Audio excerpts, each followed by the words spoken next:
Israel के वज़ीर-ए-आज़म Benjamin Netanyahu ने गाज़ा जंग बंदी की हामी भर दी है। इजरायली हुकूमत ने तस्दीक कर दी है कि उन्हें हमास की जानिब से बंधकों की लिस्ट मिल चुकी है। ज़राए के मुताबिक अब उन्होंने इजरायली फौज को गाज़ा पर हमला करने से मना कर दिया है।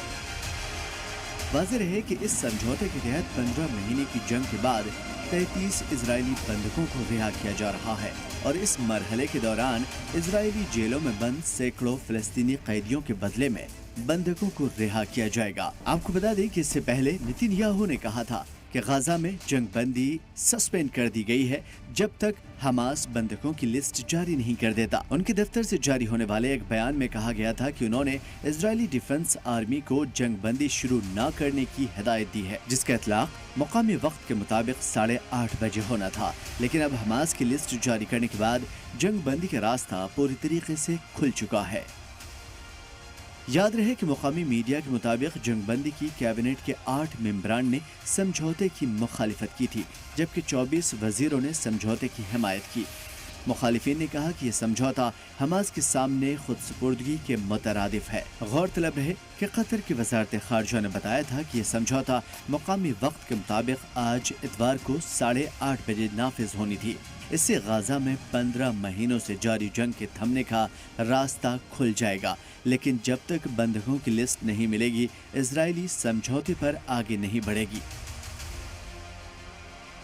वहीं दूसरी तरफ 737 फ़लस्तीनी कैदियों की लिस्ट नश्र हो चुकी है। इजरायली वजारत इंसाफ ने 737 फ़लस्तीनी कैदियों की लिस्ट जारी की है, जिन्हें गाज़ा में हमास के साथ जंग को रोकने वाले समझौते के तहत रिहा किया जाना है। इस बीच गाज़ा में समझौते पर सहमति बनने के बाद से इजरायली जंगी तैयारों ने हमले जारी रखे हुए थे।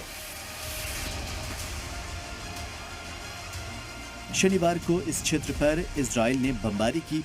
गाज़ा में हवाई हमले में 5 लोग और मारे गए। फ़लस्तीनी सिविल इमरजेंसी सर्विस ने बताया था कि बुध को जंग बंदी समझौते के ऐलान के बाद से इजरायली बमबारी में 123 फ़लस्तीनी मारे गए। बता दें कि 7 अक्टूबर 2023 को हमास ने इजराइल में बड़े पैमाने पर हमला किया था, जिसमें करीब 1200 लोग मारे गए थे। 250 से ज्यादा को बंधक बना लिया गया था और उसके बाद से इजराइल की ओर से गाज़ा में चलाए गए फौजी मुहिम में अब तक 40,899 लोग मारे गए। अगर जंगबंदी समझौते की बात की जाए, अमेरिका और कतर की सालिसी में हुए इस समझौते का ऐलान बुधवार को ही होना था। हमास ने कहा था कि गाज़ा में जंगबंदी की राह की सारी रुकावटें खत्म हो चुकी हैं। हमास इस समझौते को पहले ही मंजूर कर चुका था। इसी बीच शनिवार रात को हजारों लोगों ने इजराइल में मुजाहरा किया और सरकार से अपील की कि वो हमास के साथ बंधकों की रिहाई जंगी समझौते को पूरी तरीके से लागू करे। ये समझौता शुरू होने से कुछ घंटे पहले हुआ था और इसी वक्त सैकड़ों लोग हमास के साथ किए गए समझौते की मजम्मत भी करने के लिए जमा हुए थे। उन्होंने चेतावनी दी कि ये इजराइल की सिक्योरिटी के लिए खतरा है और 15 महीने से ज्यादा वक्त तक चली जंग के बाद इजराइल को खुद सुपुर्दगी करने जैसा होगा। ब्यूरो रिपोर्ट, सलाम टीवी।